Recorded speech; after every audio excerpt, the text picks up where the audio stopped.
Welcome to the On Your Mind podcast, where we are changing the mental health narrative, bringing hope and solutions. Here's your host, Timothy J. Hayes, psychologist. Marcus Farris is Veteran Wellness Coordinator for Mission 22. Marcus landed on the Mission 22 team in January 2020 after serving as an engineering officer in Alaska for 4 years.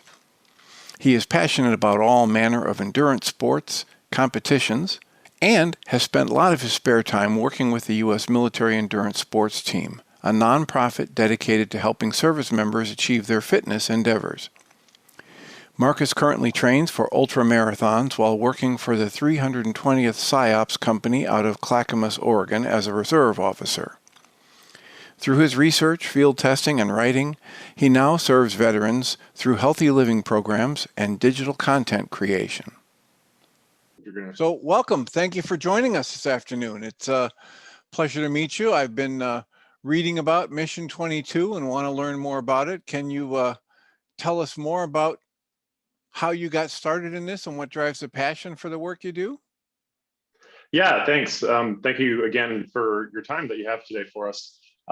This Mission 22 was something that, from on a personal level, the way that I got involved was really miraculous in the way that a couple of different things came together. So just kind of a brief background on me. I was in the military, active duty for a little over 4 years out of Alaska.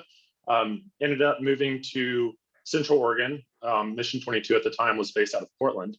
And I had kind of gone through a series of some pretty difficult seasons.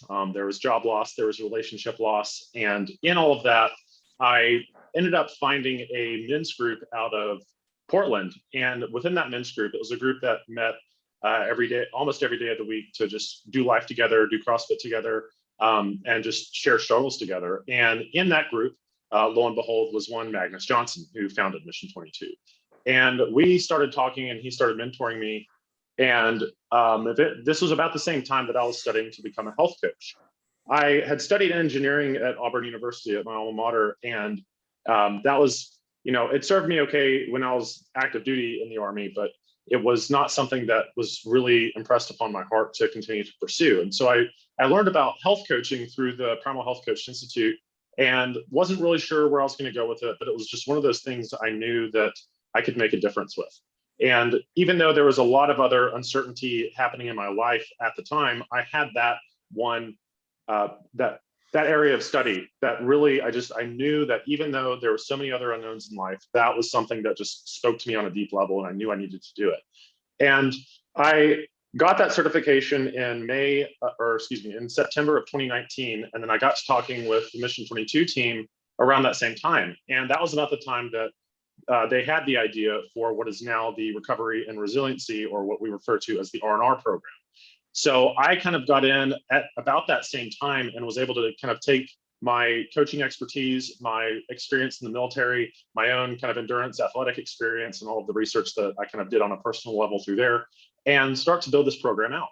And so that the program officially launched its first cohort September of last year. And so now we've been kind of rocking and rolling since then. We've got this kind of cohort model where we bring folks in about once every 2 to 3 months, depending on our own resources. And yeah, it's been really humbling to see the kind of the fruits of all of that investment, and just where we are today. I kind of have to keep pinching myself to see how far this has come in such a short amount of time.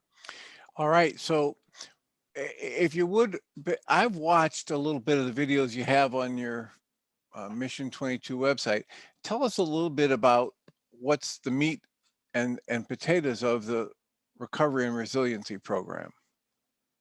Yeah, for sure. So this program encompasses as many areas of health as we can kind of think of. So we're trying to teach health, not just in the form of like, hey, you go to a professional and that professional offers you a prescription and then off you go.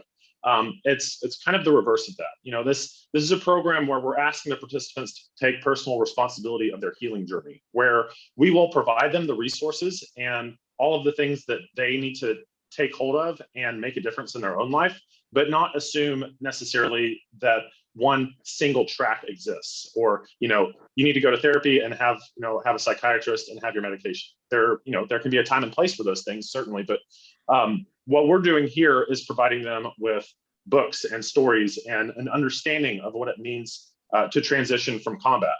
Our current program is tailored specifically for combat veterans, but we are expanding to spouses and to veterans who have all sorts of different types of experience. And so the idea is to show them, hey, this transition from how to be a warrior downrange to how to be a warrior in the civilian world, there's not really a good segue out of the Army for that transition. I've talked to veterans before where they've told me that within a week of being in a combat zone, they were shipped back to JBLM, the installation up near Seattle, and they found themselves grocery shopping in just a civilian environment within that. Like, there was no transition phase. Like, can you really expect someone to, hey, I need you to fight wars and be on guard and do patrols and all the things that were involved with our operations. Oh, and next week, don't forget the milk. Like, yeah, no, it doesn't work that way. So this whole program is teaching how do you be a warrior now that you're home? How do you close the chapter on the part of your life that meant so much to you and get plugged into something that's new and refreshed? And even if you did experience trauma in war, that is not something that breaks you down to the point where you're done. It actually breaks open part of you that new things can grow from. Well, that would be a magnificent set of tools to give somebody. And this is one of the things I liked about when I was reviewing the program, is that what I get from the recovery and resiliency program is a presentation of tools and help supporting the individuals gaining some facility, some skills with those tools and applying them in their lives. Where do you get the people that are in your program now or that are going to be funneled in? What are the sources for feeding veterans into your program now? Sure. Yeah. So Mission 22 has a pretty expansive network. The model of the company was to create ambassadors in little sort of pockets or little areas where they could be equipped and go out and kind of spread what it is we're doing, put on events and stuff like that. So that's been going on for several years now. So the kind of net that we have, or network that we have of people who are composed of veterans and their families, it's not too hard to like put out the message to them and just let them know what's available. And then kind of from there, it's kind of just a matter of them referring over to us. There are also folks who just kind of follow us casually on social media. They might see a certain post and from there kind of inquire about like, how do I join? What are the next steps? That sort of thing. And so far, it's been fairly grassroots in that aspect. As we continue to expand, that may end up changing how we approach that, but that's where we are right now. So in the current setup, are you taking people and are you having people do this through what we would call telehealth or Zoom sessions, or do they have to be in this area in Oregon to participate in your program? So it's not a local program per se. There is a coaching component of it, which is mediated over a Zoom call or video call. And that's actually fairly common with health coaching. But a lot of the other components of the program is stuff that's in their hands. So there's a gym membership that's included. There's a bunch of literature that's included. There's journaling, various biometric devices that they get to work with. And we are looking to host something like a sort of like a graduation type thing locally, but that's kind of all still in the works. So for the most part, it's pretty much all remote. But what is actually kind of cool is we have an online group where they can go and kind of share their stories and chat back and forth with others who are going through the program. And this kind of worked out kind of randomly, but serendipitously, there are 4 participants in the Phoenix area that they figured out that they live near each other. And so they just took it upon themselves to go on a hike or go and, just hang out. So that's been pretty cool to see unfold. All right. So you mentioned biometrics. What kinds of biometrics are you introducing to the program, and how does that work with recovery and resiliency? I like the concept that you're building skills in these people and the resiliency within them to not just cope with past trauma, but actually grow from it. Mm-hmm. Right, exactly. So I always go back to the seed analogy. I believe this was in the book of Matthew, one of the parables, where like the seed has to be broken open for the thing to grow.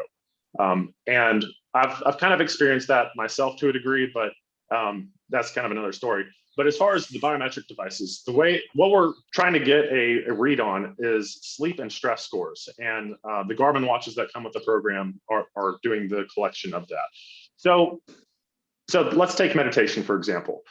Meditation is a thing that for a lot of, well, at least in my experience in the military, that hasn't really been a thing that was, discussed at all. It sort of was like Eastern, and what does that even mean? Like that seems like something that is just it's not relatable, not approachable. What are the benefits of it anyway? But as we are learning it's actually quite difficult to understate the benefits of that type of a practice, especially with someone who's dealing with some type of mental condition, whatever it might be. So what we do then is we put a scientific device in their hands that measures heart rate variability, right? So this is a metric that shows the status of the nervous system. So it shows the balance between the two branches of the autonomic nervous system, your fight or flight, rest and digest. And of course, the fight or flight system, if you are dealing with PTS, is often overstimulated, or that's pathologic to that condition. And so essentially you can see what the meter is on that right there on your wrist. So if I want to teach someone how to do meditation who's never done it before, one of the motivating factors for that is like, hey, tell me what your stress score is now according to the thing that's checking on your nervous system function. Do this practice that seems sort of woo-woo and Eastern, and then check it afterward, right? And so that's just a very basic example of how we can kind of put that control in their hands. It's opening up a window to, this is what recovery looks like physiologically that's kind of going on behind the scenes. And there's also a component of kind of the spiritual practice, right?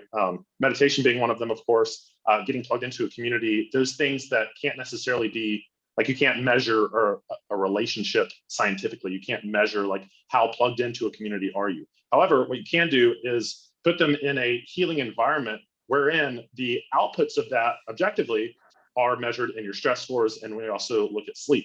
So, as we know, like if you're not sleeping well, you're not healing, right?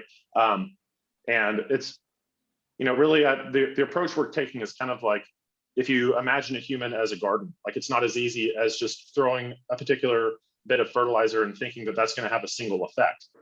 You need to have this ecosystem where all of these things are tended to. And within the R&R program, that's what we're set about doing. Well, I love the idea about the biofeedback, the biometrics, giving the person who's never been introduced to this before, or perhaps even has a negative bias against something like meditation or quiet time or yoga or Tai Chi, and then letting them see this irrefutable evidence that it's having a positive effect on their physiology.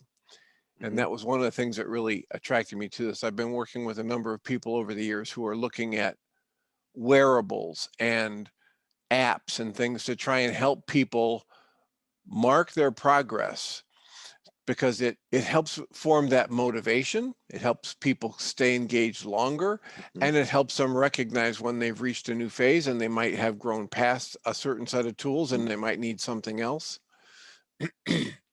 So as I'm listening to you, I'm thinking about several people that we've interviewed over the past year in Journey's Dream who are doing similar things, recognizing what a critical role trauma plays in so many different mental health and substance abuse issues. And I'm heartened, I'm excited to find yet another program, yours, that's looking at this from a systematic way and taking some measurements. And you mentioned that you've started a new project that might, I think you were talking about writing a book about this journey. Can you say something about that? What's this? If you don't let the cat out of the bag yet, I understand, but. Yeah, well, it's essentially what I'm trying to do. Well, put it this way: if you're familiar with any of Tim Ferriss's work, so like the 4-hour body, 4-hour work week kind of a thing, or this whole idea of like what's the minimum effective dose to see some type of a change.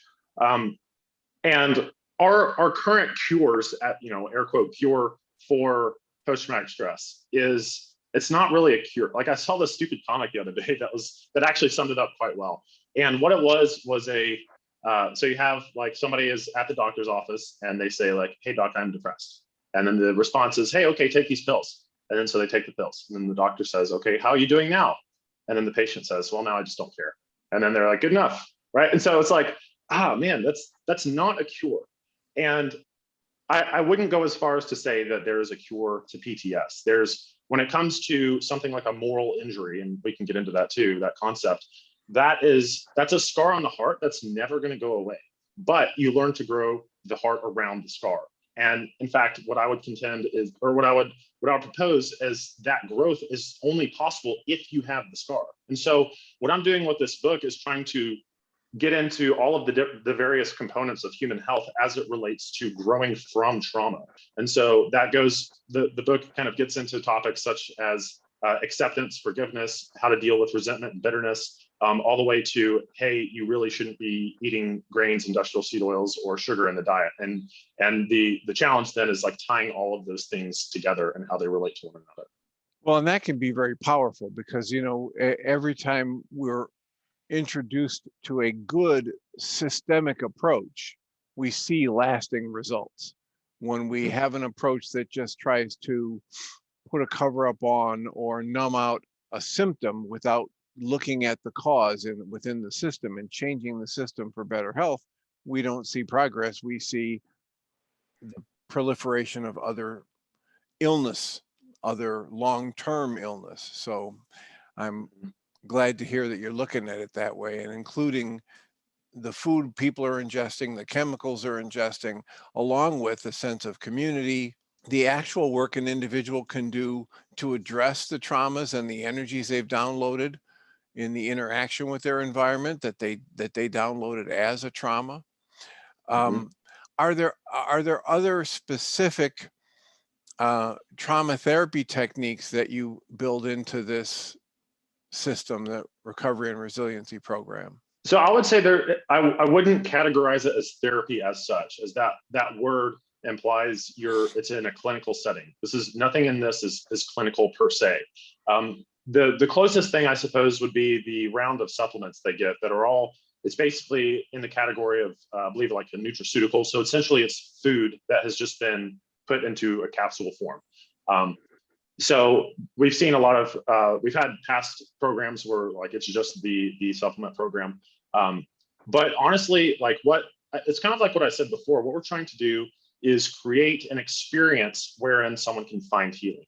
And that we do have literature, like The Body Keeps the Score is one of the books as part of this program that gets into a bunch of the different modalities of various specific therapies that one could pursue in a clinical setting. But this is not a clinical setting, and it's like that on purpose. Now, as the program grows, there is potential to bring in some, like, licensed counselors. I'll actually be potentially going to school for that here in the near future.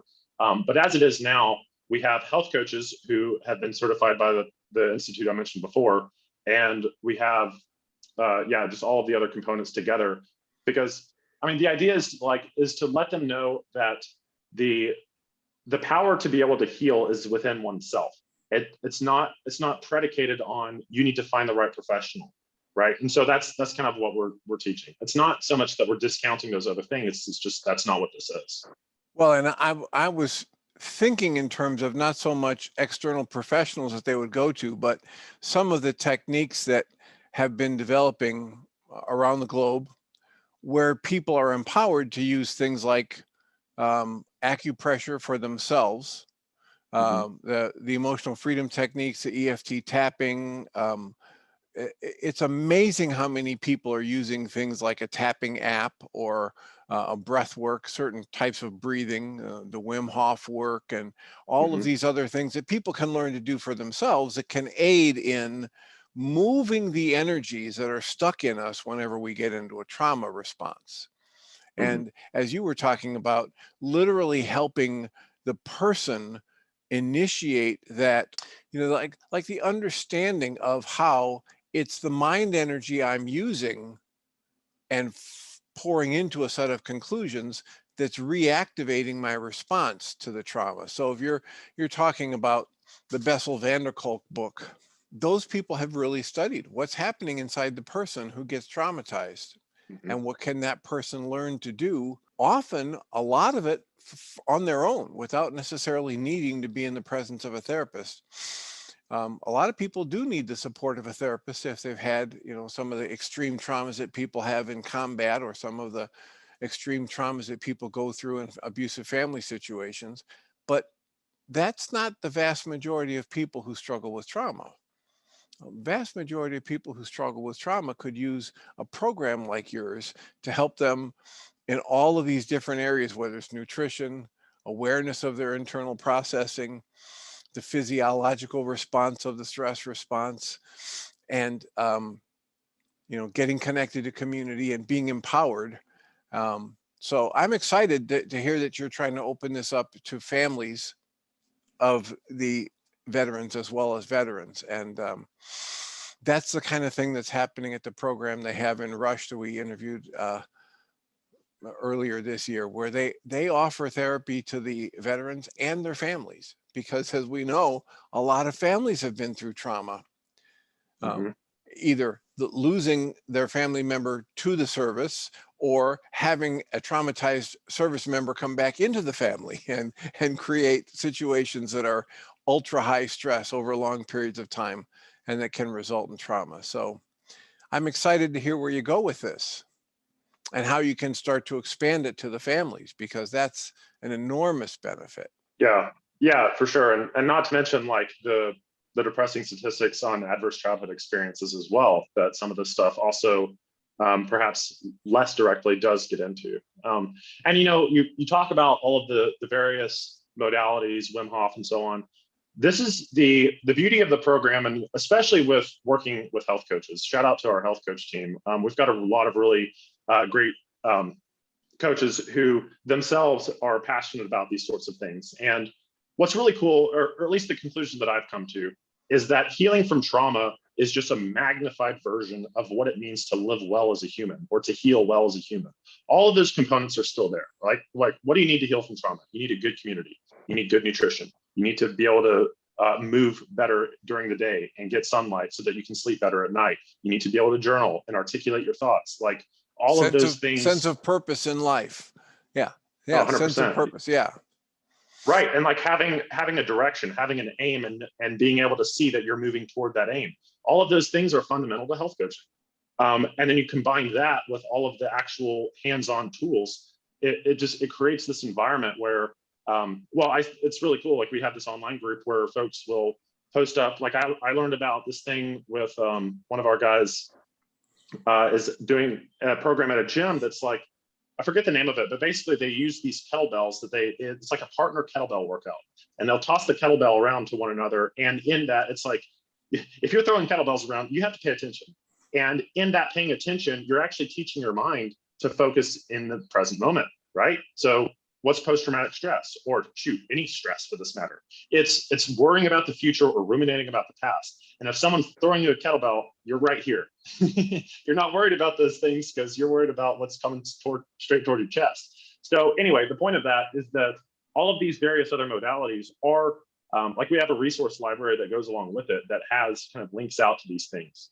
But to kind of start the program up, what we really like, the thing that we want to drive home first off is kind of what I was talking about before, with the idea that when the veteran comes home from combat, that is a sacred transition that we as humans have had for millennia. It's written about in the Hebrew Bible. It's written about in the Iliad and the Odyssey.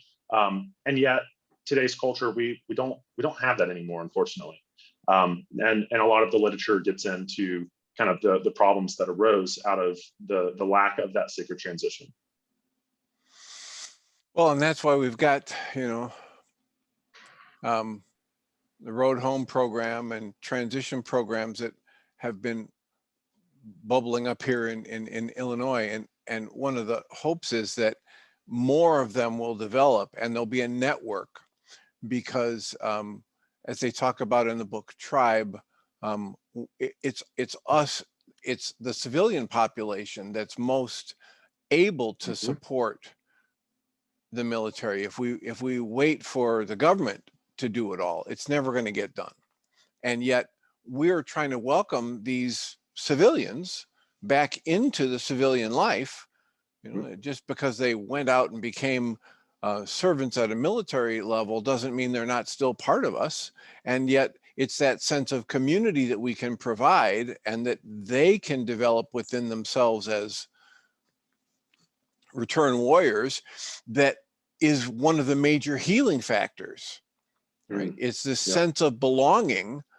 And at a certain level, the more we can expand and have the civilian population increase awareness of the need, then we can help fuel these programs and motivate our ourselves and our local resources to help provide access to things like Mission 22 and programs that you're putting together.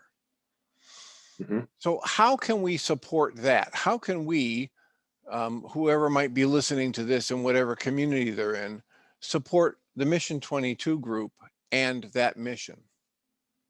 Yeah, totally. So we're entirely donor based. Our website's mission22.com, and there's a donate now button there. But more than that as well, we're starting to kind of ramp back up some events. So you might check I've mentioned before, we have a fairly extensive network of ambassadors who put on. I know lately we've seen some like biker type events and off-roading stuff, and even a dart team, which is pretty cool.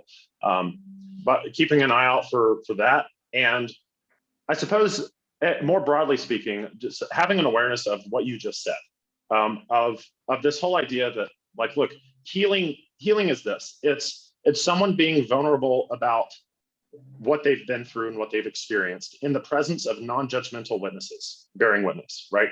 That is the, as far as I can tell, the sort of nexus of how healing occurs. And if a veteran coming back doesn't feel like they can open up to someone else around them, then that's a problem. They can't, like, man, yeah, this is a whole nother topic on like feeling a part of the tribe. But as someone who, I'll put it this way, we typically don't like to bear witness to those things that, to the high price of how we live our lives. So as an example, if you go to a meat market, right, or you go to the butcher section of your grocery store, how much of the stuff do you see between where the cow was to the point where it's all nicely displayed on a pack of ice, right? Like you just take it and you go home and you forget about all of the other process.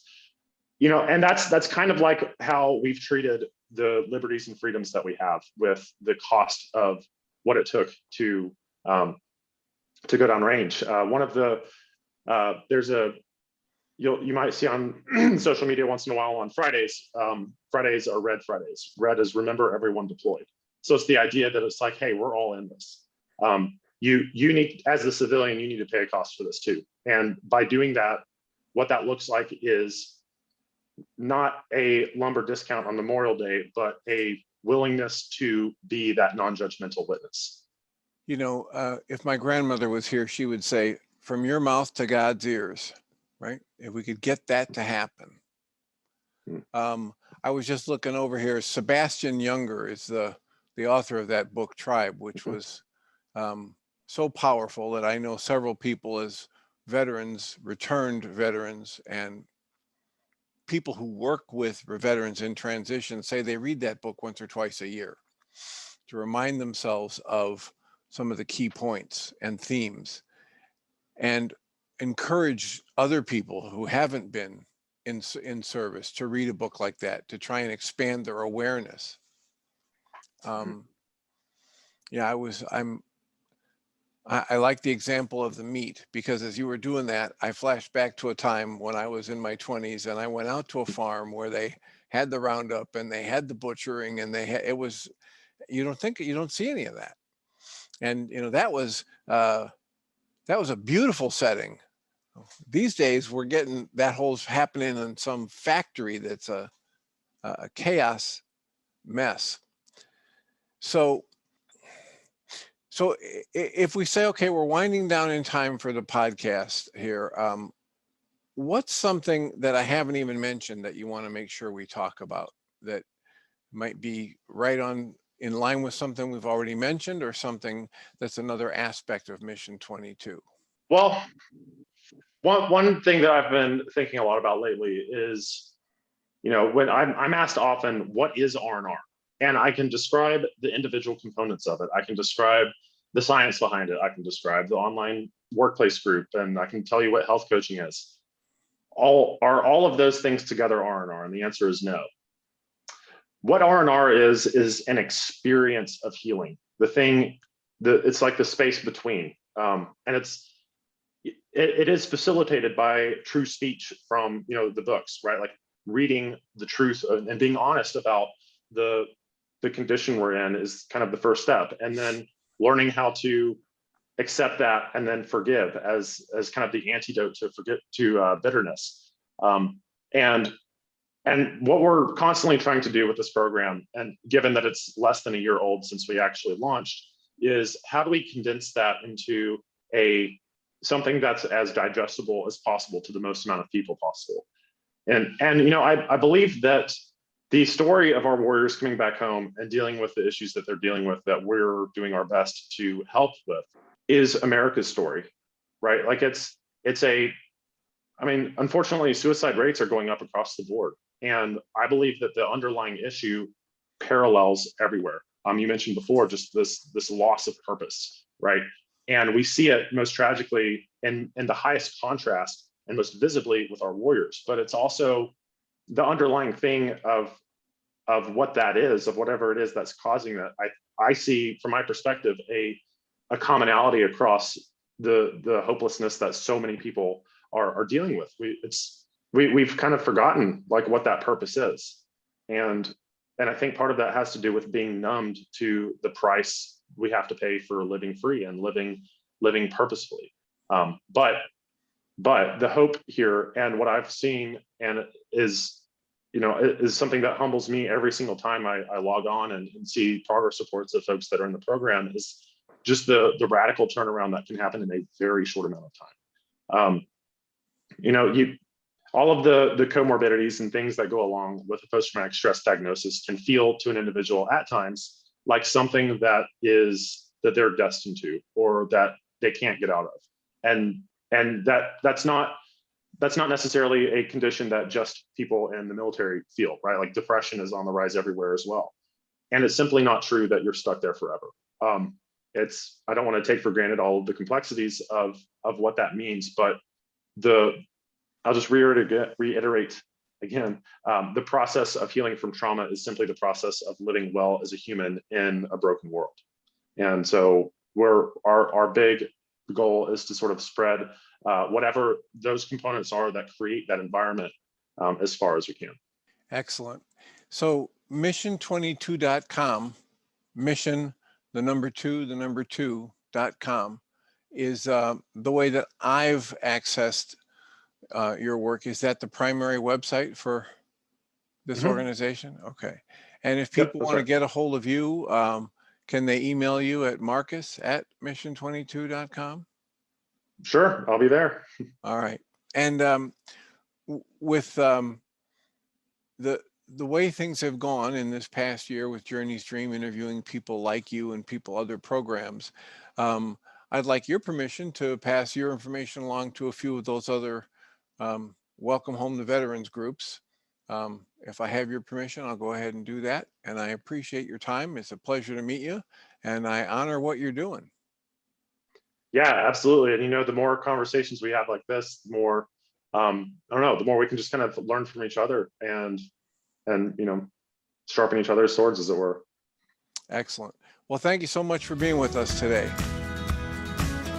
You've been listening to the On Your Mind podcast, offered by Journey's Dream, where we support people through mental health challenges to a place of true and lasting well-being. If you love our show, we invite you to visit onyourmindpodcast.org to join the conversation, access the show notes, and discover our helpful resources. Thank you for listening.